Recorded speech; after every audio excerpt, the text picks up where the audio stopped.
Assalamualaikum warahmatullahi wabarakatuh. Semoga kalian sehat selalu dan dilindungi Allah Subhanahu wa Ta'ala. Amin ya Rabbal Alamin. Sebelum tonton video ini, jangan lupa like, subscribe, serta tombol loncengnya ya guys. Ya, saya akan menceritakan tentang pengalaman saya waktu di Gunung Pangrango ya guys. Di Depok di tahun 1992, saya punya teman akrab bersama Muhyiddin dan Faisal. Teman saya Faisal ngomong gini, gimana kalau kita ke Pangrango aja? Lu udah pernah ke Pangrango belum? Oh, gue belum pernah, namanya daki gunung kan. Muhyiddin tanya, udah belum? Itu juga apa lagi? Gimana sekalian? Akhirnya kita rembukin, oh boleh juga nih buat pengalaman, kata teman-teman gitu kan. Akhirnya saya pulang, bawa tas, karena kita nggak punya ransel, bawa tas biasa gemblok, bawa baju 2, celana panjang 1. Di situ saya bawa dan saya balik lagi ke rumah Muhyiddin malamnya. Ceritanya pas paginya kita dibangun, kita ngecer naik mobil. Ceritanya pas sampai gunung, di situ kan saya belum ngalamin. Nah, kita ketemu sama orang Tanah Abang tuh guys ya, sama Coki, Ruli, terus namanya ada Ipul gitu panggilannya. Nah waktu itu ceweknya ada 3 juga, namanya Mala, Irma, sama Cynthia. Insya Allah Cynthia ya. Waktu itu kita cerita dengan apa, nyewa tenda sana. Pas nyewa tenda kita bertiga, kalau bisa jangan jauh-jauh ya gitu. Jadi kita naik ke gunung, kita cuma jalan setapak, ada tanda gitu guys. Kata dia lewat Surya Kencana guys di situ. Iya, perjalanannya ya buat mendaki gunung itu. Ke jalan itu berapa jam naik ke puncaknya tuh ya, nggak salah. Itu kira-kira jam 4-an nggak salah.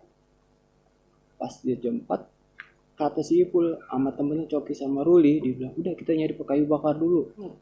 Saya nyari kayu bakar, nyari air katanya buat masak. Karena kita bakar api unggun, bikin kopi, masak mie, terus kita manak nasi tuh yang perempuan. Udah, pas malamnya kita lagi main gitar-gitaran ya guys di sana. Ada lolongan anjing guys, itu kira-kira saya nggak tahu jam berapa. Nah teman saya Faisal ngomong, wah itu mah ada setannya. Akhirnya si Ipul nih sama teman, lu jangan ngomong kayak gitu dong. Ini di gunung bukan kayak di rumah. Saya juga, wah lu parah banget tuh ngomong kayak begini, nggak kayak gini nih. Ah emang ada setannya kata si Faisal. Wah si itu tuh ternyata pas kita nggak lama lagi main gitar, suara panjang gitu guys. Itu suara nangis. Di situ langsung takutan kita masuk ke tenda. Pas masuk tenda tuh guys, bayangan di tenda itu ada guys. Ya, ada dari mana aja, ada yang gerem-gerem, ada yang ketawa, ada yang nangis, kayak ada suara anak kecil, ada namanya gamelan guys di situ. Wah saya bilang parah nih Faisal nih, gara-gara lu nih kan. Besok paginya ternyata semua pada cerita, malam gue didatangin ini, malam banyak bayangan di tenda, banyak orang ketawa, banyak yang nangis, ada anak kecil, ada suara gamelan. Kita ternyata sama 3 tenda itu didatang halus, makhluk astral di situ. Tapi si Faisal ini emang dasar ya, masih nggak gimana ya, masih susah dibilangnya, ngeyel banget. Gue sih nggak takut gitu. Waduh ini anak gimana sih, kita udah jelas-jelas malam udah didatengin yang hal-hal yang nggak masuk akal, masih kayak begitu. Ceritanya dia penasaran buat nyari bunga elois guys. Oke kita nyari, dia maksa, akhirnya temenin sama si Ipul. Udah biasa di Pangrango udah 2 kali ini, dan Gunung Gede dan Gunung Rinjani dia bantu saya naik. Akhirnya kita dapat bunga edelweiss guys. Habis maghrib bikin api unggun dan kita makan lagi. Habis ini macam ketawa-tawa gitu, ternyata itu datang lagi guys, suara gamelan pertama, malam kedua itu dung gamelan itu suaranya bunyi nih. Udah suara gamelan datang gitu, tawanya geli banget. Kedua suara sedihnya, nangis ada, suara anak-anak kayak ini kayak yang malam ini juga gitu. Nah dilalanya si Faisal kencing guys, buang air kecil di sana, buang air kecil. Ini 15 menit nggak balik, padahal kita lagi gawat-gawatnya malam itu kan, dia nggak balik kencing. Kita cariin, dia gimana nih Faisal nih, belum balik, udah 15 menit, kita baranin. Tahu nggak guys, gila banget, ternyata dia ada di deket jurang di situ. Kita tarik dia si Faisal ya kan, kita tarik, masih dia ngelawan gitu, terus kita berdua kita tarik ke mobil, masih ngelawan, kata dia ngeliat perempuan cantik guys. Padahal yang jelas-jelas itu jurang, kenapa dia bisa ngeliat perempuan cantik di jurang itu? Kita tarik terus, lu jangan ganggu gua, kata gini-gini. Nggak bisa, lu harus tahu ini bukannya ini jurang, enggak, itu banyak perkampungan, kata lampunya nyala, banyak orang ramai kayak ada acara. Enggak, ini jurang. Kita tarik, digampar sama Muhyiddin.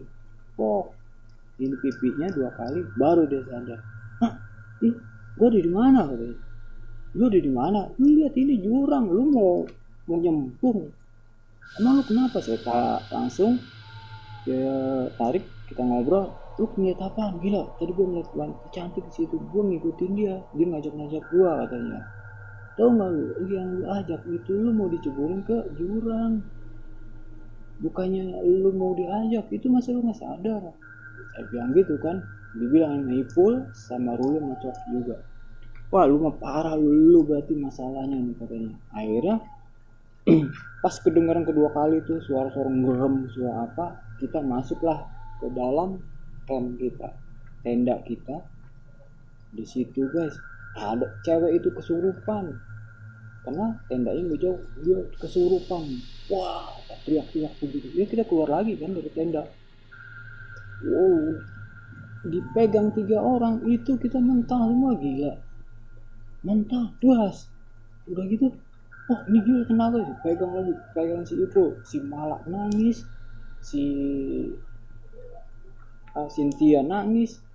Udah gitu, udah kita pegang, akhirnya sebisa-bisanya kita baca guys. Cuma saya bisa waktu itu cuma bisa ajan guys. Saya ajan itu, saya di kupingnya saya teriak kenceng, langsung dia kayak sepotong ngotot.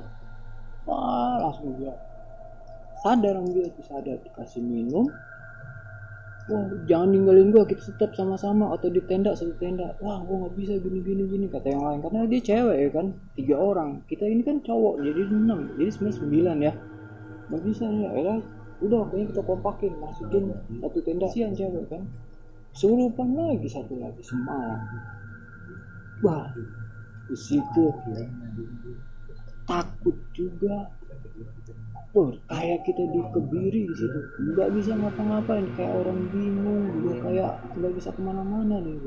Dipegang sana sini, ketawa suara cewek deh. Wah ini gila, ini malam kedua kita udah diganggu. Terakhir dia bilang pulangin bunga edelweiss itu, katanya. Pulangin bunga edelweiss itu. Wah, edelweiss, wah, jangan-jangan yang tadi kita dapat, bilang gitu kan. Wah, akhirnya kita pegang, kita bener diajarin, langsung keluar kayak orang lemas. Kita satu tenda sama cewek itu yang kemasukan juga, dan jadi satu, kita jaga-jaga. Itu suara nggak putus guys. Malam itu udah saya mau pulang, bawaannya begitu ya, kayak udah nggak betah di sana gitu. Gimana ya, suara horor, jadi shock semua, parno semua di situ, saling lihat-lihatan, mukanya pucet tuh semuanya. Kita nungguin pagi, aduh astagfirullahaladzim, kelamaan guys. Yang ada di pikiran kita semua mungkin ya, ini pikiran saya waktu itu cuma aduh gila, ini kapan paginya, karena suara-suara itu masih ada. Masih kayak di kuping gitu deket. Cuma akhirnya kita nunggu pagi guys datang ya. Pagi datang, kata si ibu, udah kita pulangin ini namanya bunga edelweiss, jangan sampai tadi ngikutin kita semua lagi. Oke ya, udah pulang, udah kita pulangin dulu bunga edelweiss ke tempat asalnya kan, karena udah dibagi-bagi ya, kita pulangin aja kan, nggak apa-apa. Udah kita turun, sampai di turun kita mau naik ngecer angkot, sampai ke tujuan ke Bogor. Di Bogor bisa dari Depok kan enak naik mobil ya kan. Mereka yang teman-teman yang lain kita mencar naik kereta dianya. Kita naik mobil ke jurusan Depok, Bogor Depok. Dompet hilang. Widin tuh pertama dompet hilang. Ketika saya mau bayar, dompet saya juga hilang guys. Apa lupa apa gimana, karena waktu malam itu juga lagi panik ya kan, lagi nggak fokus kemana-mana. Makanya akhirnya teman saya dia bilang, udah si Faisal gimana lu punya, gua nggak punya duit gini gini gini, karena duit gua nggak ada. Masa nggak ada duit, nggak sih tahu sih dompetnya ya kan. Ya udah gini aja bang, ditagih kan sama keneknya tuh, bang ya bang, lu percaya sama gua kehabisan duit bang, dompet gua hilang bang, makanya gua nggak bisa bayar lu. Kalau lu nggak percaya, lu tunggu di terminal nanti gua ganti, kata temen gua.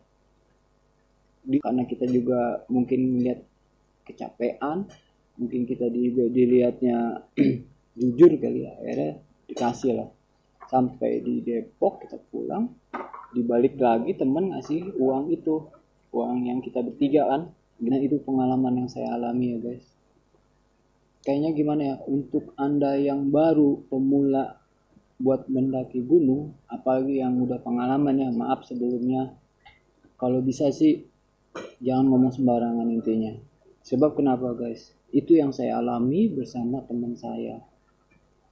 Itu nggak bisa dibayangin, nggak bisa kita ungkapin kata-kata, itu benar terjadi kalau di gunung. Karena ingat, 4 yang nggak boleh kita sembarangan untuk kita ucapkan: di laut, di kuburan, di hutan, dan di gunung. Itu kalau kita salah ucap, sembarang ucap, itu bisa terjadi. Ingat ya, buat kita semua, bukan kita, saya pribadi bukan menggurui, ini pengalaman yang saya alami terhadap teman saya. Itu buat saya menjadi motivasi sekarang. Dan saat ini juga saya tidak pernah ke gunung lagi. Buat saya itu udah cukup trauma. Itulah cerita yang saya alami, semoga ada manfaatnya, kita saling berbagi. Dan untuk kalian semua yang mempunyai cerita horor atau mistis, bisa hubungi kami di nomor telepon di deskripsi kami ya. Oke, makasih banyak. Sebelum dan sesudahnya saya minta maaf. Assalamualaikum warahmatullahi wabarakatuh.